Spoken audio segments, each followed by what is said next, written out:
ವಿಚಾರವಾಗಿ ಗೃಹಲಕ್ಷ್ಮಿಯರಿಗೆ ಲಕ್ಷ್ಮೀ ಹೆಬ್ಬಾಳ್ಕರ್ ಮೇಡಮ್ ಅವರು ಒಂದು ಖಡಕ್ ವಾರ್ನಿಂಗನ್ನು ಕೊಟ್ಟಿದ್ದಾರೆ.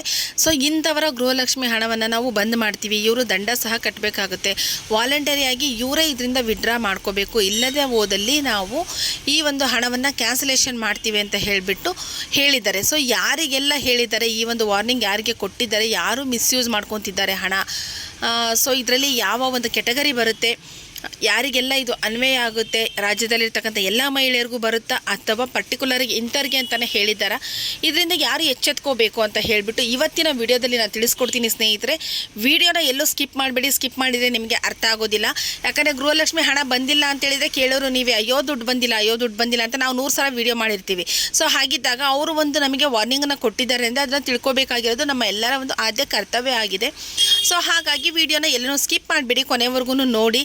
ಅದೇ ರೀತಿಯಾಗಿ ಯಾರೆಲ್ಲ ಗೃಹಲಕ್ಷ್ಮಿಯವರು ಹಣ ಬಂದಿಲ್ಲ ಅಂತ ಹೇಳ್ತಾ ಇದ್ದಾರೆ, ನಮ್ಮ ಹೆಸರಲ್ಲಿ ಕಾರ್ಡ್ ಇದೆ, ರೇಷನ್ ಕಾರ್ಡ್ ಚೇಂಜ್ ಆಗಿದೆ, ಸೊ ಆದರೂ ನಮಗೆ ಹಣ ಬರ್ತಿಲ್ಲ ಅಂತಿದ್ದಾರಲ್ವ, ಅಂಥವ್ರಿಗೆ ಈ ಒಂದು ವಿಡಿಯೋನ ಶೇರ್ ಮಾಡೋದನ್ನು ಮರಿಬೇಡಿ.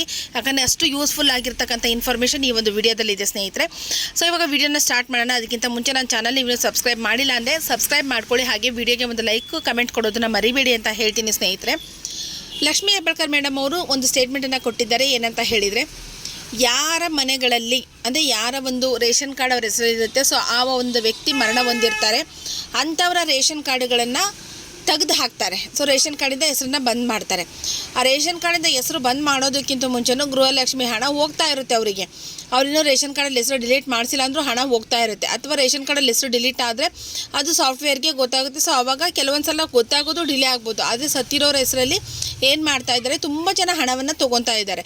ಸೊ ಅಂಥವ್ರ ಹಣವನ್ನು ಕಡಿವಾಣ ಹಾಕಬೇಕು. ಸುಮ್ಮನೆ ಅದು ಹಣ ಮಿಸ್ಯೂಸ್ ಆಗ್ತಾ ಇದೆ, ಪೋಲ್ ಆಗ್ತಾ ಇದೆ, ಅದನ್ನು ಬೇರೆಯವ್ರಿಗೆ ಕೊಟ್ಟರೆ ಹೆಲ್ಪ್ ಆಗುತ್ತೆ. ಅಂದರೆ ಯಾವ ರೀತಿ ಅಂದರೆ ಎಷ್ಟೋ ಜನ ಅಪ್ಲಿಕೇಶನ್ ಹಾಕಿ ವೆಯ್ಟ್ ಮಾಡ್ತಾ ಇರ್ತಾರೆ, ಅವ್ರ ಅಪ್ಲಿಕೇಶನ್ಗಳು ಪಾಸ್ ಆಗಿರೋದಿಲ್ಲ, ಸರ್ಕಾರದ ಕಡೆಯಿಂದ ಅಷ್ಟೊಂದು ಹಣ ಕೊಡಲಿಕ್ಕೆ ಒಂದೇ ಸಲಕ್ಕೆ ಕಷ್ಟ ಆಗ್ತಿರ್ಬೋದು.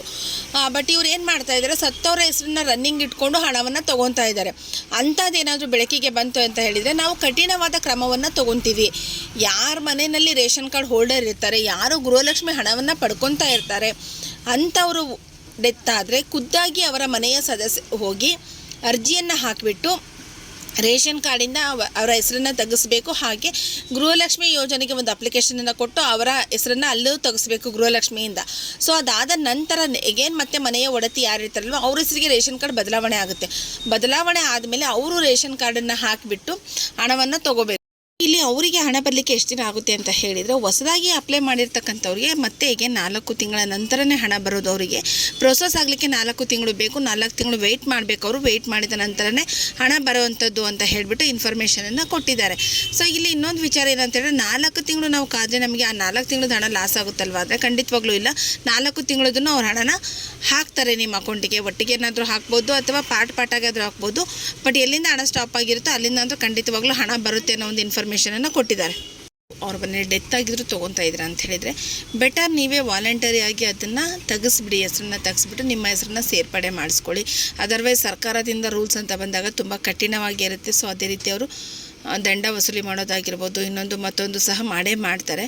ಸೊ ಯಾರಾದರೂ ಒಂದು ಇದರಲ್ಲಿ ಬರ್ತಾ ಇದ್ದೀರಾ ನೀವು ಈ ಒಂದು ಲಿಸ್ಟಲ್ಲಿ ಅಂದರೆ ನೀವೇ ವಾಲಂಟರಿಯಾಗಿ ಅದನ್ನು ಕ್ಯಾನ್ಸಲೇಷನ್ ಮಾಡಿಬಿಡಿ. ಸೊ ಯಾರಾದರೂ ಅವ್ರ ಮನೇಲಿ ಡೆತ್ ಆಗಿದ್ದು ಅವ್ರಿಗೆ ಗೊತ್ತಾಗ್ದಲೇ ಹಣ ತೊಗೊತಿದ್ದಾರೆ ಅಂತ ಹೇಳಿದರೆ ಅಂಥವ್ರಿಗೆ ಈ ಒಂದು ವಿಡಿಯೋನ ಶೇರ್ ಮಾಡೋದನ್ನು ಮರಿಬೇಡಿ.